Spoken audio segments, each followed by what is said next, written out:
मित्रों जय माता दी। आप देख रहे हैं धर्म शिक्षा। मित्रों आज के इस वीडियो में हम चर्चा करने वाले हैं विवाह मुहूर्त नवंबर 2024 की। विवाह मुहूर्त पे ये हमारा पहला वीडियो है।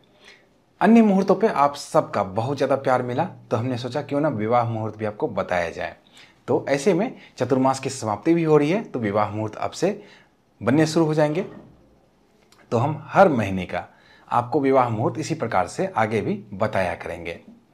तो आइए विवाह मुहूर्त के बारे में जानते हैं। विवाह मुहूर्त हम जाने इससे पहले हर वीडियो की तरह आपको मैं इसकी सावधानियां बता देता हूं।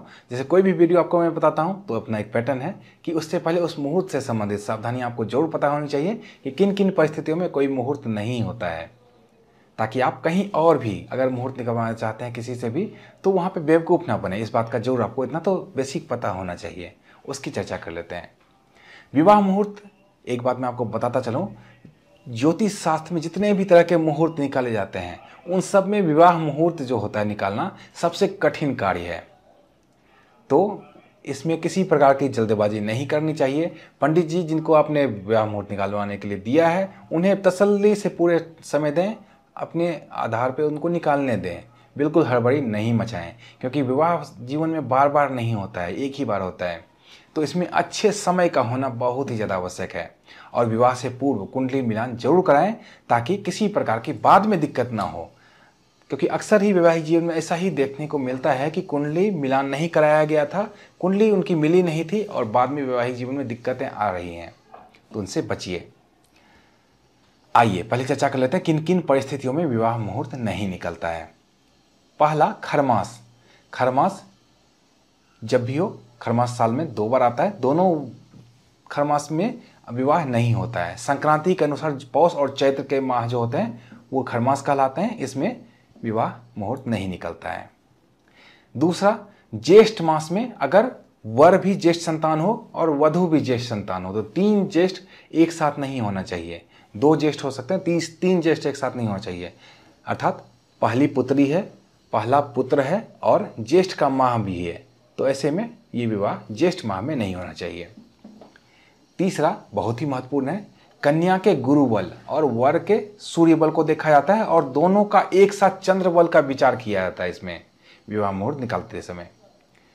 चौथा, वार में शनिवार और मंगलवार 2 ऐसे वार हैं जिस दिन विवाह नहीं होता है। पांचवा, चतुर्मास में विवाह नहीं होता है। जैसा कि आप सभी जानते हैं देवशयनी एकादशी से लेकर देवी उठनी एकादशी तक सभी प्रकार के मांगलिक कार्य वर्जित होते हैं, तो इसमें विवाह भी होता है, वर्जित होता है। छठा, गुरु और शुक्र जब अस्त हो तो भी विवाह नहीं होता है। सातवां, मान लीजिए अमुक दिन मैंने भी आपको बताया कि विवाह मुहूर्त है या किसी अन्य पंडित जी ने आपको बताया कि विवाह मुहूर्त है, लेकिन उस मुहूर्त के अंदर अंदर ही जो चर लग्न में है उसमें कहीं आप विवाह ना कर लें, इस बात का जरूर ध्यान रख लें। क्योंकि चर लग्न में जो विवाह हो जाता है ना, वो विवाह बहुत लंबे समय तक टिकता नहीं है। तो स्थिर लग्न में विवाह होना चाहिए या द्विस्वभाव में होना चाहिए, इस बात का जरूर ध्यान रखें। तो ये सावधानियां हैं। इसके अलावा भी बहुत सारी, जैसा कि मैंने बताया सबसे कठिन मुहूर्त है विवाह मुहूर्त, तो इसमें बहुत सारी सावधानियां इसके अलावा भी रखनी पड़ती है। विवाह मुहूर्त का निर्णय कभी भी अपने से नहीं लेना चाहिए।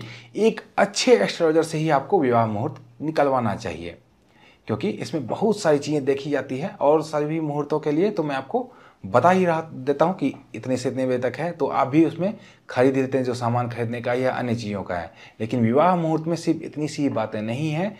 यहाँ जो मैं आपको बता रहा हूँ वो समय अच्छा है, लेकिन इसमें वर और वधू से बहुत सारी चीज़ें देखी जाती है उनकी कुंडलियों से कि उनके लिए वो दिन उपयुक्त है या नहीं है।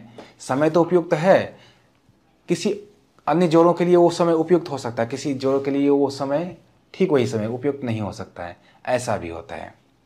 तो नवंबर 2024 में आधा नवंबर तो लगभग चतुर्मास के अंदर आ जाता है, तो उसमें मुहूर्त नहीं है। चतुर्मास समाप्त होने के बाद ही मुहूर्त है। तो कुल 6 विवाह मुहूर्त निकल रहे हैं नवंबर 2024 में। ये आपके रेफरेंस के लिए किस किस दिन विवाह मुहूर्त है ये जानने के लिए है, लेकिन आपको एक अच्छे एस्ट्रोलॉजर से मुहूर्त निकलवा के ही विवाह करना चाहिए। विवाह मुहूर्त अगर आप मुझसे निकलवाना चाहते हैं तो व्यक्तिगत तौर पे निकलवाने का इस व्हाट्सएप नंबर पे आपको संपर्क करना है। और व्हाट्सएप में क्या लिखना है, विवाह मुहूर्त लिखना है। यहाँ पे आपको वर और वधू दोनों की जन्म तिथि, जन्म समय और जन्म का स्थान देना आवश्यक होता है। यहाँ पे 501 रुपये की दक्षिण राशि जमा कराकर आप अपने सुविधा के अनुसार सब कुछ देखते हुए जिस माह में आपको विवाह मुहूर्त निकलवाना है, विवाह मुहूर्त निकलवा सकते हैं। अब आइए मुहूर्तों की चर्चा कर लेते हैं, कब कब मुहूर्त है। तो जो पहला जो मुहूर्त रहेगा वो रहेगा रविवार 17 नवंबर 2024 को। मार्गशीर्ष मास की कृष्ण पक्ष की द्वितीया तिथि रहने वाली है, नक्षत्र रोहिणी रहने वाला है।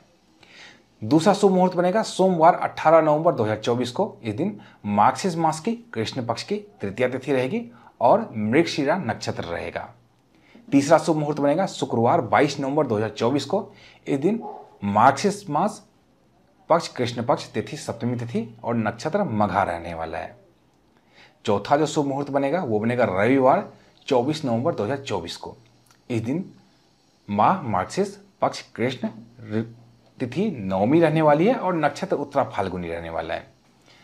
पांचवा जो शुभ मुहूर्त बनेगा वो सोमवार 25 नवंबर 2024 को बनेगा। माह मार्गशीर्ष माह पक्ष कृष्ण पक्ष तिथि दसवीं रहेगी और नक्षत्र उत्तरा फाल्गुनी रहने वाला है। छठा और नवंबर 2024 का जो अंतिम विवाह मुहूर्त रहेगा वो बनेगा बुधवार 27 नवंबर 2024 को। इस दिन माह मार्गशीर्ष पक्ष कृष्ण तिथि द्वितीया और नक्षत्र चित्रा रहने वाला है। इसमें से कभी दिन का मुहूर्त है, कभी रात का मुहूर्त है, कभी दिन रात दोनों में ही मुहूर्त है। तो वो जैसा कि मैंने आपको बताया, व्यक्तिगत तौर पे आप विवाह मुहूर्त निकलवा सकते हैं। कौन से समय में सिंदूरदान होना चाहिए वो निकलवा सकते हैं। तो कैसे निकलवा सकते हैं उसका मैंने बता ही दिया। इस व्हाट्सएप नंबर पर संपर्क करना है और व्हाट्सएप करना है, कॉल नहीं बल्कि व्हाट्सएप करना है। व्हाट्सएप पे लिखना है विवाह मुहूर्त। तो मिलते हैं इसी तरह के अन्य ज्ञानवर्धक वीडियो के साथ। तब तक आप देखते रहिए धर्म शिक्षा। जय माता दी।